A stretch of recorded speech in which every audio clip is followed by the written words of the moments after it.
Craig Mosier Pinky. I think probably that everybody that knows me that was in the paper was founded in April 13th, 1877 by my great-grandfather, Cyrus F. And he was a Civil War veteran and quite a man. Got quite a history. He was in the state legislature for 2 terms in Indianapolis. He was a prosecuting attorney in DeKalb County. He had a law degree. I did not even know that until lately. And then my grandfather also followed in his footsteps. He took over the paper after me. I'll read the whole history so you get it all in order. But my grandfather then took the paper over from my great-grandfather, and he also served in the Indiana legislature. And then, of course, it passed on down to my father, and then it didn't get passed down because I'm the black sheep. I didn't want to be anything to do with the newspaper because as a kid, that's all I did was work at the Banner office. I didn't like part of it. So anyway, that's the way it was. But anyway, I'd like to. Hopefully, this is informative. I'll try to give some continuity to it so you can follow along. I think first I'm going to read what I have here. You'll have to forgive my phone because some of the stuff I have is only on the phone. I looked up this website. It's called Bristol Banner Books, and it's a website that was somebody purchased, I'm assuming, right, Rosemary? Yes, she purchased it. And it has all kinds of things for you to supposedly you have to do with Bristol, but it's pretty sketchy. But there is one thing down here that was pretty interesting. It says, what does Bristol Banner Books do? And I'll read you this transcript here. This tells the story of my great-grandfather founding the paper and how it was passed down in the years, etc.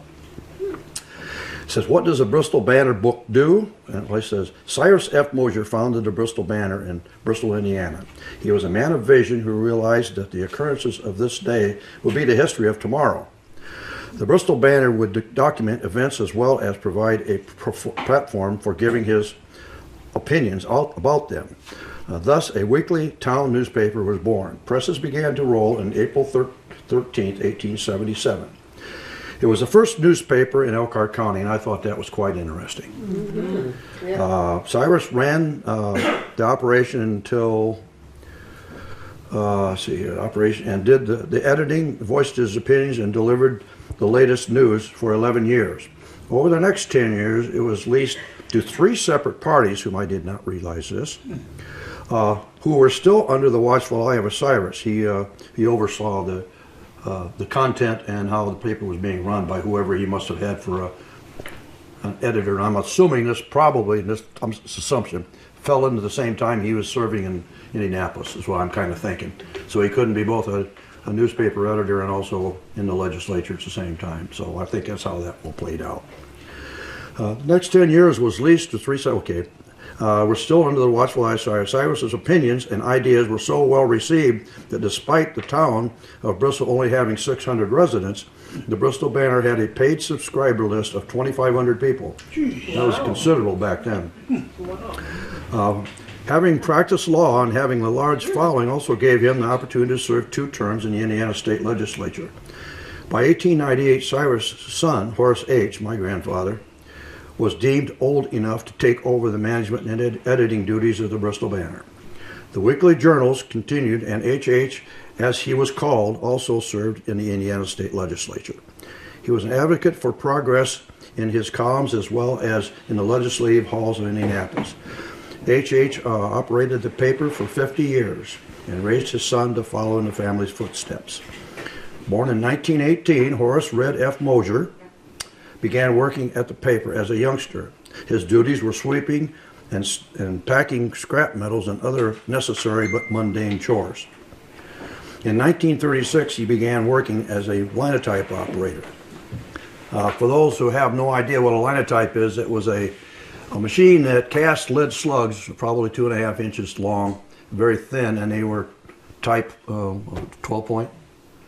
Yeah. I think it was 12 point, and they formed columns, and then the columns were printed in the newspaper. You've read newspapers and they always, go like this. Each one of those columns would be the length of the lead, and the thicknesses would be whatever type font they were using to make it.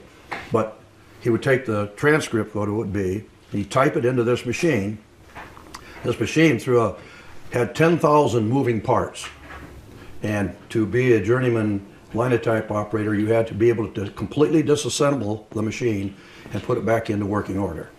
That's part of the plus learning how to run it, and also you had a prerequisite for how many words a minute you could do it, you know, because these things, you typed it in and these little, what do you call those things, mats? Yeah, I think so. There were little brass things that looked like sawtooths on them, and they'd come down from this magazine on top of this machine. It comes down through the trough. When you hit the key on the keyboard, then one of these caricatures would come down and filter its way over into a column about this long. And that would be like you'd spell out a sentence, and then you'd spell a word, drop a spacer, spell a word, drop a spacer, spell a word, drop a spacer, and of course punctuation and everything else was a keystroke. All capitals were on a separate keyboard, all lowercase were on the left-hand keyboard, and all the numbers and all punctuation was on that board too. And it didn't run like a typewriter. It wasn't set up like a typewriter. It was an entirely separate way of skill set. So it was quite complicated, actually. But anyway, these would come down, and then he'd triple lever, and this thing would go over in front of a lead pot that had a spinning wheel that would face itself against these mats and cast a lead slug with that sentence on it, and then it would put it in order in a little tray.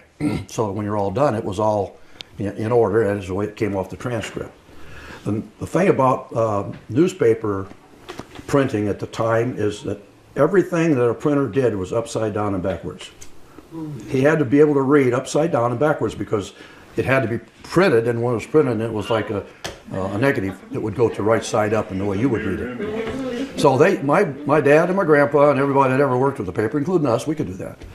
You learn how to read backwards and upside down. Just part of the equation. But here's how intricate this gets. So here we are, we're at the linotype, and we cast this. This is the easy part. The linotype was actually the fastest and easiest part of the newspaper. Everything else was handset type. Little tiny pieces of lead, and they all had a caricature on them, upside down and backwards. And they'd have this little tray. My grandpa, I just loved watching him. He always wore a green sun visor, and he had these rubber bands they put on their sleeves back in them days, you know. And he could sit down there, and he could take this stuff out of those boxes. Have you ever seen a type tray? Yeah. I think most everyone's familiar with the type tray that had the little compartments in it. A lot of people use it for curios. Mm-hmm. But anyway, each one of those had a total alphabet and a number of, you know, they figured out how many A's they would use, B's, C's, and D's, and they'd have that many in there for most anything you'd want to handset. But the remarkable part of this is he could set this with punctuation now and spacing. Legal type. Anybody understand how small legal type is in a newspaper? It's the tiniest. It's about 14 or 16 point, because the county and state don't want to pay a lot of money to get all their legal notices in newspapers, because for you to be, you have to notify the public in a public forum of whatever that legislative was, or the suit, or whatever else it might be.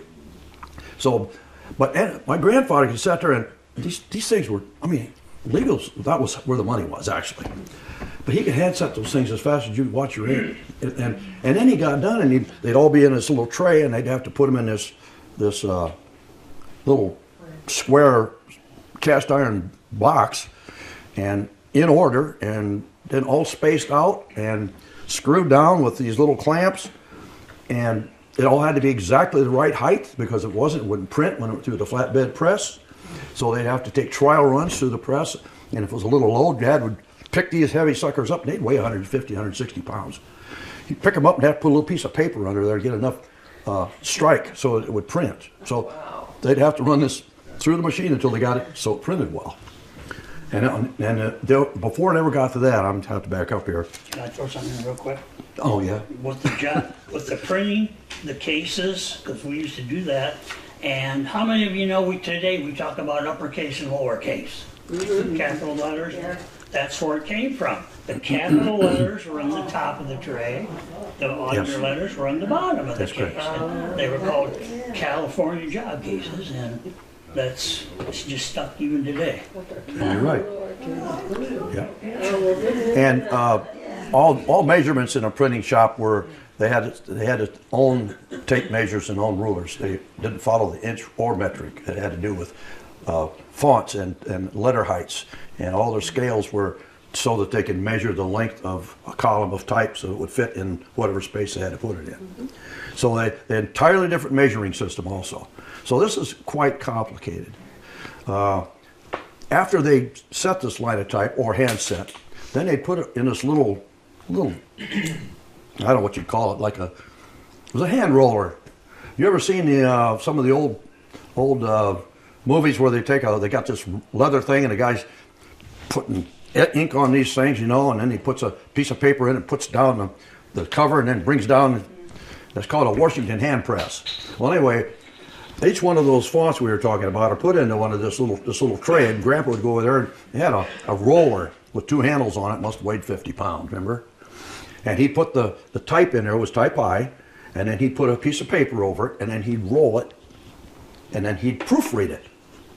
Now, you don't see that happening anymore. One thing about the newspaper business at that time, it was absolutely unthinkable for punctuation and grammar to be wrong. It was a sin for a printer.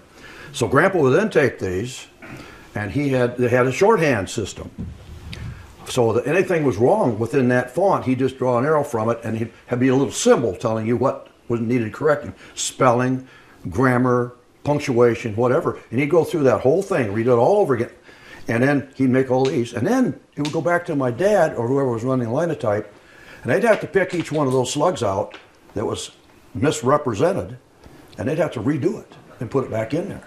So it was very, very important that you got it right the first time, because it was too labor consuming to go back and make a lot of changes for the mistakes you might have made. Kind of like drafting. Engineers, when they was making a regular paper drawing, they were much more meticulous because it took a lot of work to change a drafting. You might change the first layer, and it would cause you to change every layer after it because you had that error in the first one. So there was a lot of check and balance that we don't have anymore. They just rely on something that has absolutely no idea what the English language is all about. You can read the paper, any paper today, and you'll find typographical errors and misspellings and punctuation, and English and grammar was out of the question. That's not part of the equation anymore. The other thing I would like to bring up is very important, and it's still important to me because we don't get it anymore. There was no such thing as editorialized news except on the editorial page. Dad and Grandpa had a page, and it was called the editorial page. That was their opinion page, and it was also labeled as such, as their personal opinion. Everything else in that paper was printed as factual as they possibly could get it, and it was very important. So that you didn't get a bunch of, whether it was good, bad, or ugly, you got the news, and then you got to make up your own mind as to what content and how to evaluate what you're reading. But it was the news. You didn't have to worry about somebody else telling you what the paper was saying. You read it and you made your own evaluation. So I thought it's a wonderful concept. We just don't have it anymore. All news today is editorialized, all of it. There is no such thing as news. It's somebody's slant on whatever they've seen, and for whatever political reasons they can use it. So that's the way that goes.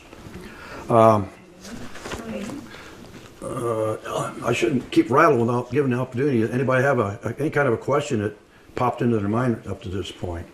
I've got lots more. Let me just comment. Sure. I have one of those linotypes with my name on it. You do?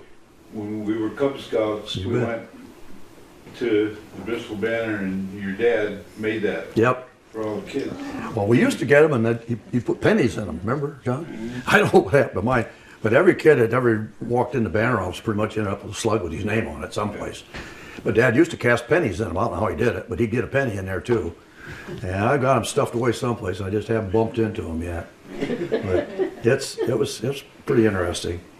I have a whole bunch of stuff here that gives you some idea of what it looked like. This press that they used, the original press for the Bristol Banner was a Washington hand press, the original one.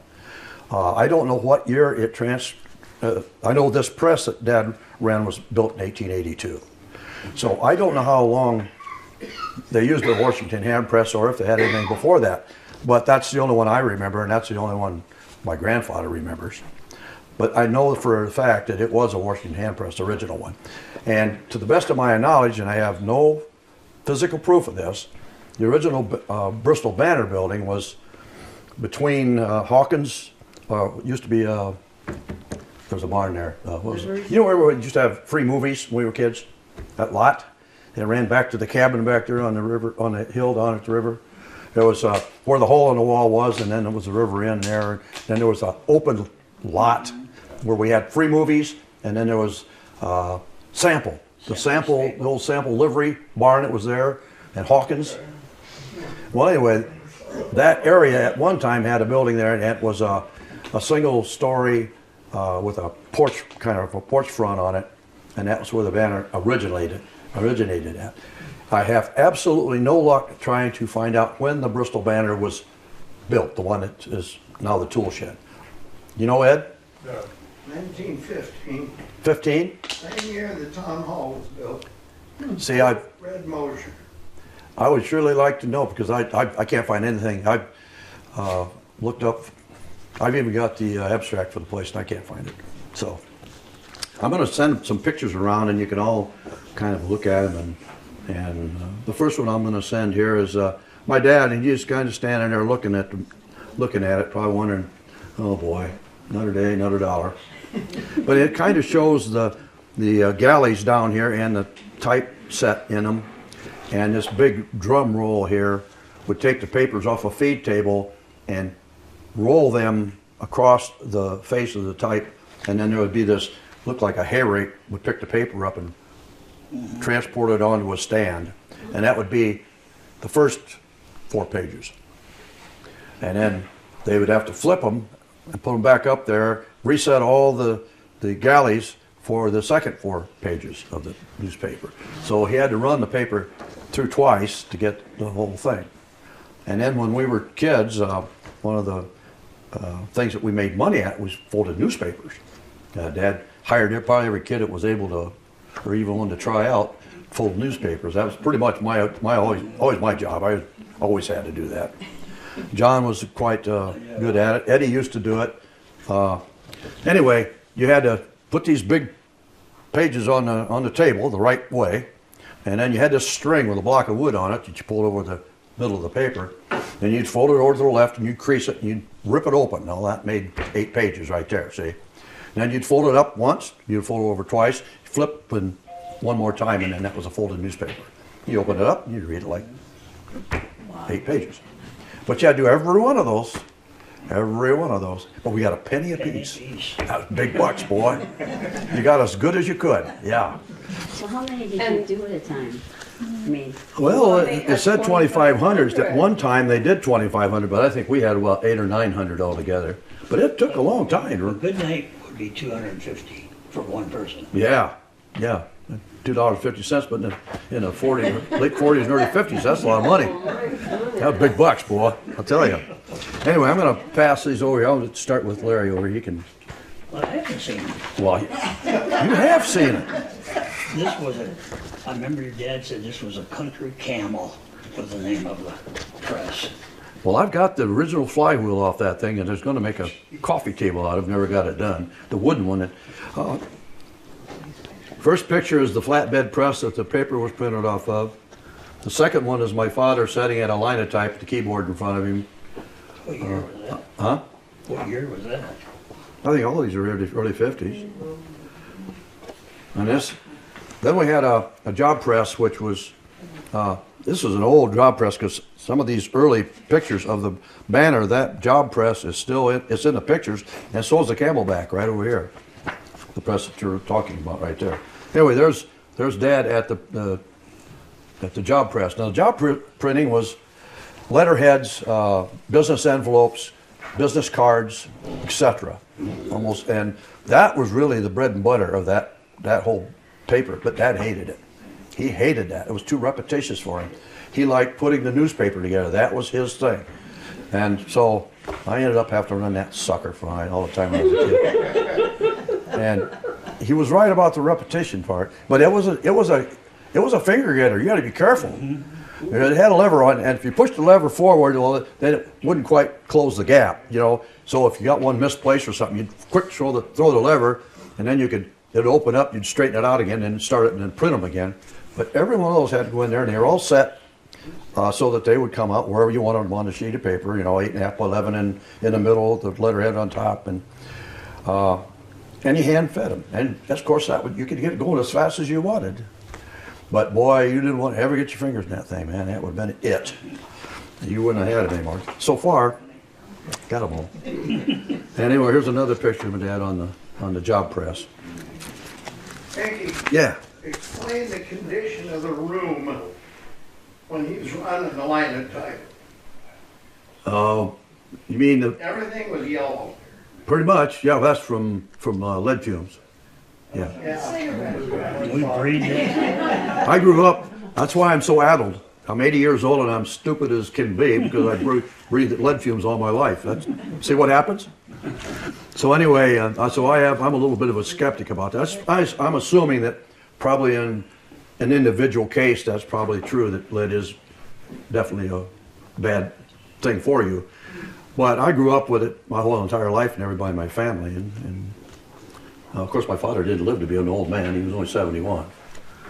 But anyway, we'd walk down to the manor office, and there was days I'd go down in there and go down the stairs from the front office, and you couldn't see the back of the room for the yellow smoke, just lead fumes. There's a lot of cigarette smoke. Oh yeah, cigarette smokes too. Yeah, yeah. But it was totally a lead operation. That was true. I have a picture here.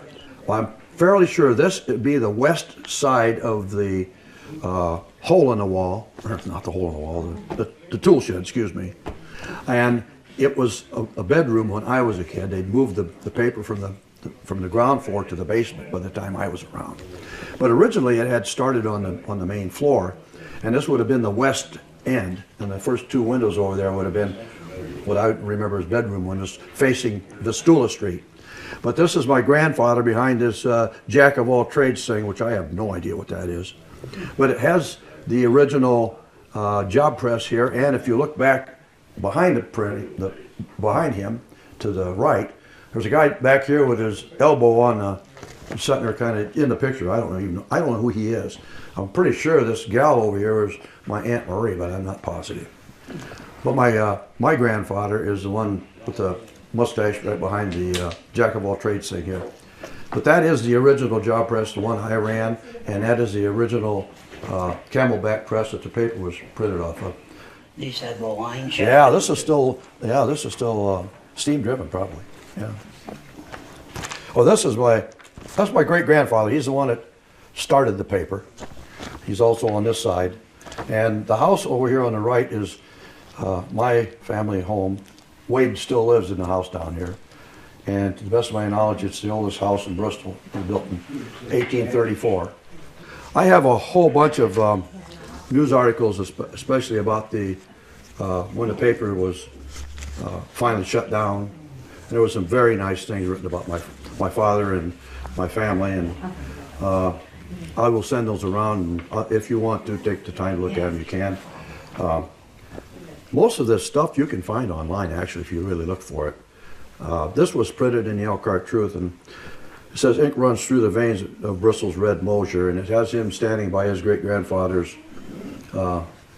tombstone up here in the Episcopal Cemetery, and it shows his rank in the Civil War and his unit. And that's an interesting read.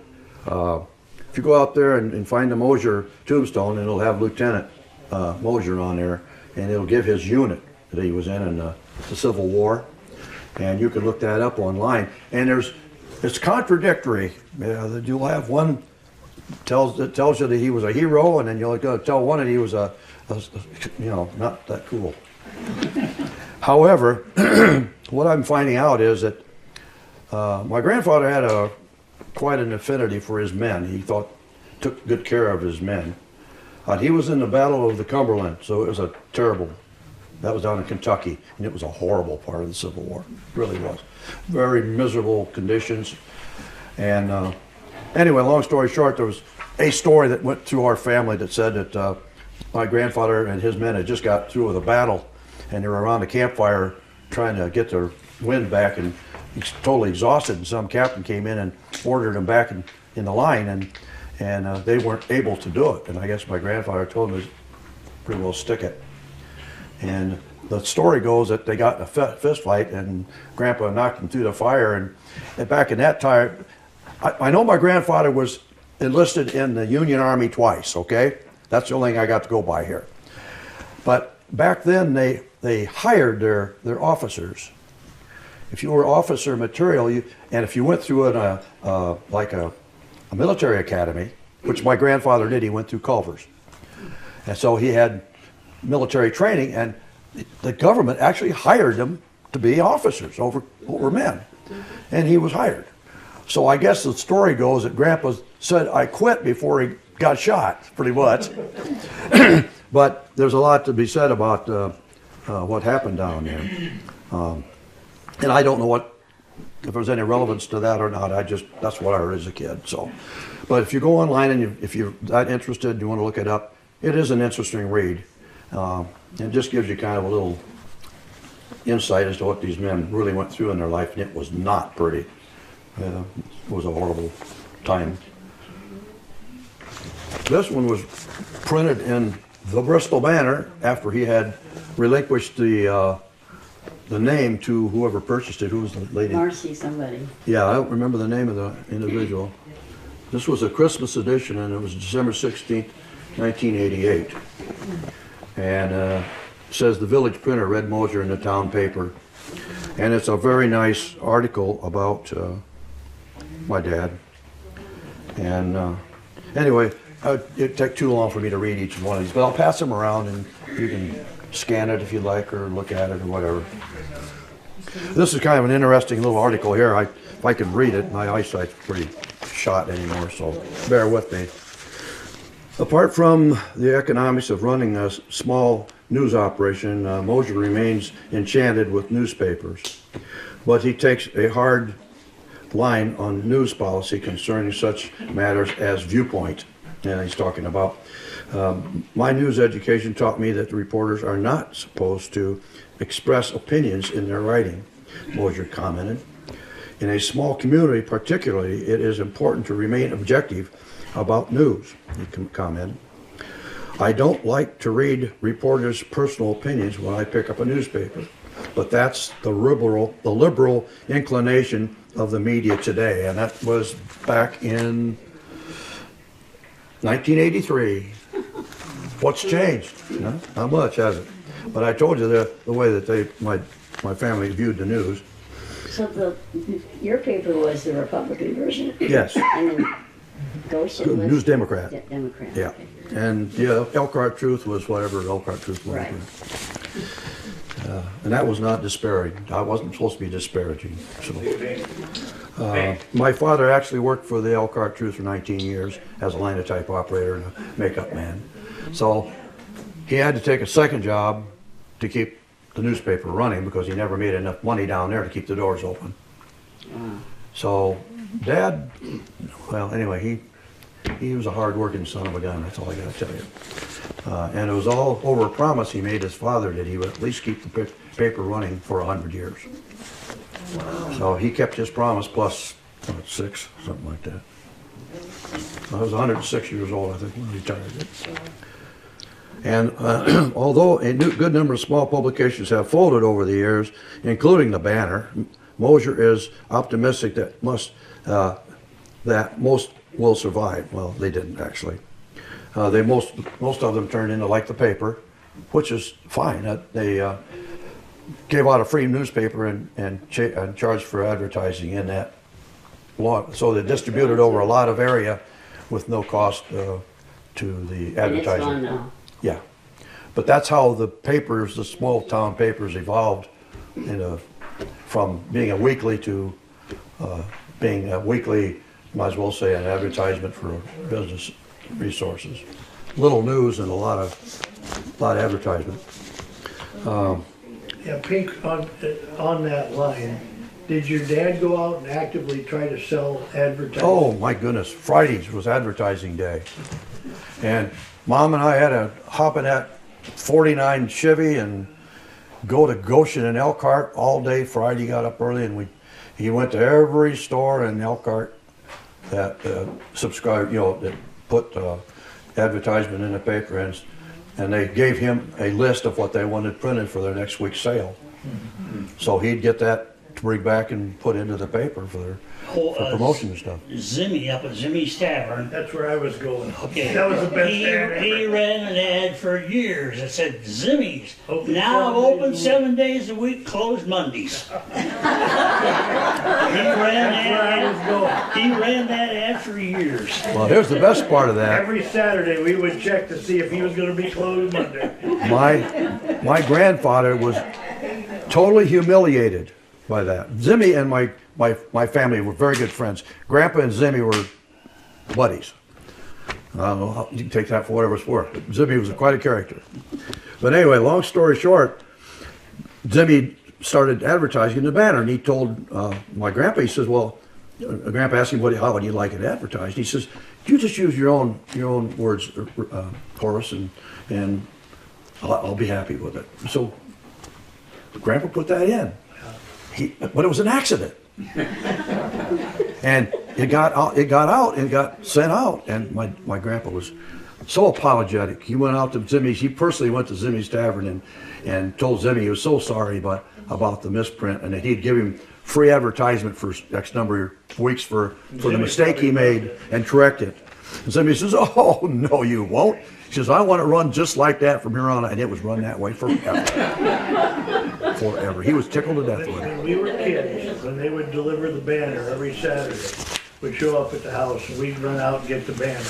You look for 3 things. You look for Zimmy's ad, see if they were still closed Monday. You look for the Little League scores, and then you'd try to figure out what Ori E. Ziegler was doing over there at the deal over in Jefferson Township. Yeah, I kind of reiterated what it takes to print the paper as far as the mechanics of it was concerned, but it was a lot more involved than that because you had to have correspondence all over the area. Every township had a volunteer correspondent that would tell about their neighborhood news, and then they would take that news and they'd give it to my dad so it could be printed as, local news. And it was quite an ordeal. And of course, he was very, very careful about who he chose for his correspondence because he didn't want slander and people that would, give their own slanted version of whatever's happened in the neighborhood. But it was quite a responsibility for those people that would take that position, because they kind of open themselves up for libel if you're not careful. Well, the Zieglers and Bainers did a great job. Yes, they because did. we knew what they were going to have for dinner on. Pretty much. And the Hillbishes. And the Hillbishes too, And yeah. Hillbish, yeah. Yeah. But anyway, that's how the local news was established. And Yeah. of course, if you lived in the community, there was always something going around someplace that was newsworthy. It's always interesting. But like I said, Friday was soliciting day, and he'd go down and he'd go to Raps and Goldberg's and Suntimers Hardware, and all the Elkhart businesses were at one time advertised. But that was quite a chore. He had to make a personal appearance each one of these stores, and he would pick up whatever they wanted in the paper for that week, and then he'd have to go back and set it, and then make sure it made in the paper for the next week. So you think, daily newspapers are the thing now, well, they don't, there's none of that composition anymore. It's all photographic and digitized, and you can take a guy off the street right now and you can teach him how to cut and paste in about 2-3 hours, and he can sit down here and compose a newspaper. It's not hard, but it's a lot different when you have to cast lead mats against a great big piece of lead and all the work that goes into it. I mean, there was a great big metal saw down there. You had to cut these things out to fit after you casting them. And if the lead pot wasn't just quite hot enough, he'd cast them for nothing, and they'd have holes in them, and you'd have to melt it all down, start all over again.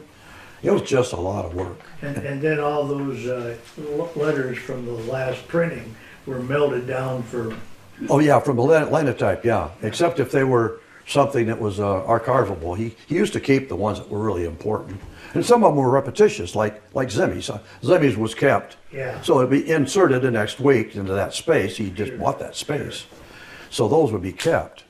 And of course, there were some things that were of historical value at that time, and we'd keep them aside.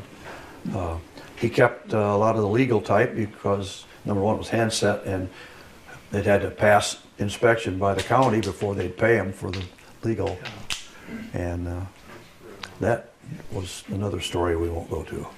I went to college in 1961. I was an industrial arts major, and one of the classes I took was printing. And the professor was, I did that thing, you had this little thing you held in your hand that you'd set your type in. I'd sit there, and he was, where'd you learn to do that? He was totally amazed that I could set type like that. I said, well, I grew up in a newspaper, and it was, we need to have some Banner Office stories. Why? Oh, there's one other here I want to read out of this article, and I won't bore you with it anymore. It's, after spending his entire career in the news business, Mosier hesitates to say that he'd do what he would do with his spare time, but he has given it some thought. And he says, there's an old adage that claims that retired printers go to the devil or the ministry. Mosier says softly, and says, my brother became an Episcopal priest, so I suppose I had better watch my step. Anyway, there's that little article. You can pass that around there too, John, if you want to. How are you connected to Father Mosier? There's my uncle. Your uncle wrote a whole series of I got 'em. booklets there at the library. Those are really interesting. Yeah, I got a few of them. Yeah, Uncle Bruce was a character. Yes, he was. Drank beer, smoked cigarettes, and played the piano. Drank wine. Excuse me, he liked wine. He married my grandpa and grandma. Oh, I haven't doubt that. Yeah. Yeah. He married a lot of people, actually. When we were over, it was a Wednesday night, we pulled the papers, the paper came out on Thursday. Whatever night it was, his grandpa would address him, and he lived in the apartment above. So we're down there folding paper, and when he'd run out, he'd take his cane and bang, bang, bang, he'd hit the floor, and one of us would run upstairs with a whole bunch of papers, and he hand addressed every one of them for years. We all did that. And then Dad finally bought a stencil machine that you could run them in there and, you know. But I hand addressed him. He did. That was just part of the equation. That's a lot of writing. You start putting addresses on individual papers. And then those were called single wrapped. Each one of those newspapers that went to a rural address were single wrapped. They take the newspaper and a piece of newsprint, and he made glue out of paste and water. Still remember that. There were white flour and water that made paste, paper paste. And then you take the newspaper and you'd fold it in thirds. And you'd put the first one, you put the wrapper in it, and then you'd roll it on over, and then you would seal it on the back side, and then it would, it would be not much bigger than so, and then the address would go on it. You had to roll them so the address shone after it was handwritten. And then he'd take all these down to the post office, and they were all individually mailed out to the customers out. Well, this is a caricature of my grandfather, and Larry sent me this, and I got this to print out, Larry. I don't know how I did that. But anyway, it says about my grandfather as a legislator. It says, courtesy of the Indianapolis Sentinel, which was a newspaper at that time, Representative Mosier, when at his home, wields a blue pencil in the manner familiar to all editors. His paper is one of the organs of the majority up in Elkhart County. Mr. Mosier is one of the best-known Republican editors of the state. As a member of the House, he has shown that he is one of the is of the timber. I'm having a trouble seeing this. From which statesmen are made. In debate, he is a witty speaker, and at the same time, his oratory is of a high grade. Bills receive his careful attention, and he is at all times working hard for the interest of his constituents. He is the present worshipful master of the Masonic Lodge in Bristol. Well, this is a very interesting here. This is just a little clipping from an old advertisement, and it's got my grandfather's handwriting on here, and it had something to do with the cost factor, and it's called Township School Wagons.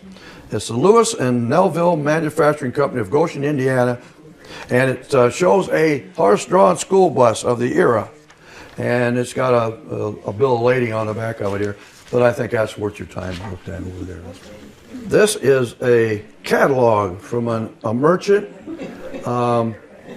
way back when. Rosemary can have this one. I'm done with this one.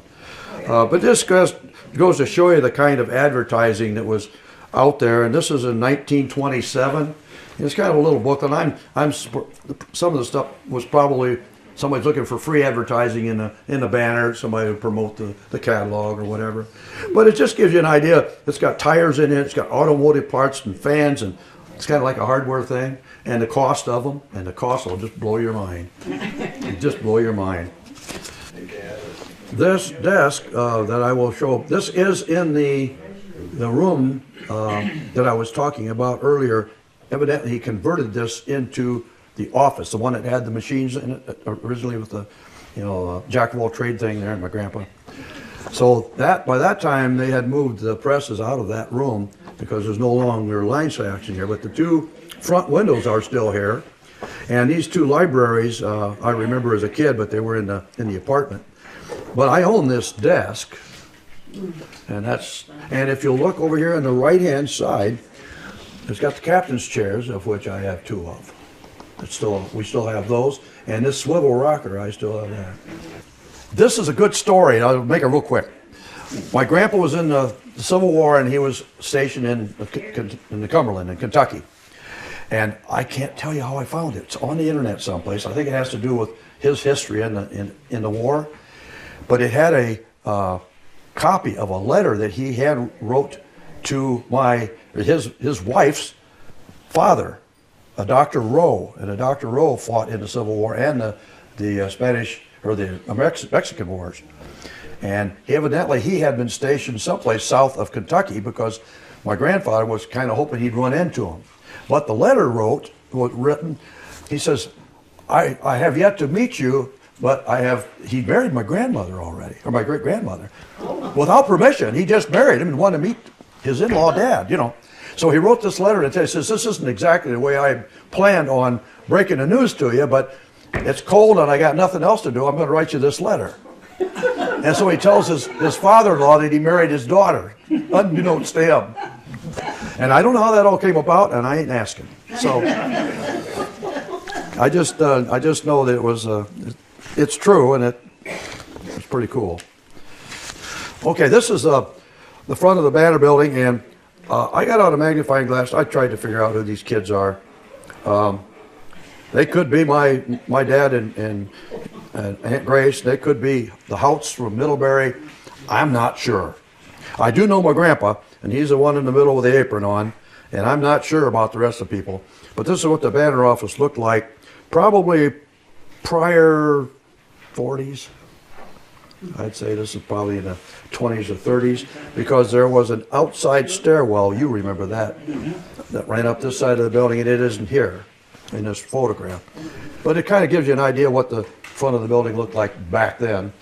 I can't date it, but that's my grandpa, and I would say it's probably in the 30s. I'm guessing I'd say the 30s. Maybe before that, if my dad's in it, he was born in 18, and those kids are only about 6 or 7 years old. So, anyhow, I'm going to send this picture around, and I'm not going to elaborate on it. This is my dad, and this is my daughter Tracy, whom I love dearly. And I just love that picture. I wish I had the picture, but all I have is a newspaper with the picture. To show her with her grandpa. I think one of the highlights of the Bristol Banner was our generation. That was pretty much our home away from home. My dad was a you might as well say he babysitted most of the young boys in Bristol to keep them out of jail. And I think he did a pretty good job. He missed the boat a couple times, but most of the time he kept us pretty straight. But we had a place to go. We played cards. He didn't judge us or give us a lot of flack, but he had rules, and they would be followed, or you would pay the penalty for it. There was nothing illicit or illegal or anything that wasn't moral down there. Well, unless there's any questions, I think that's probably as good as I can do for now. If I come up with anything of interest, I would certainly be able to pass it on.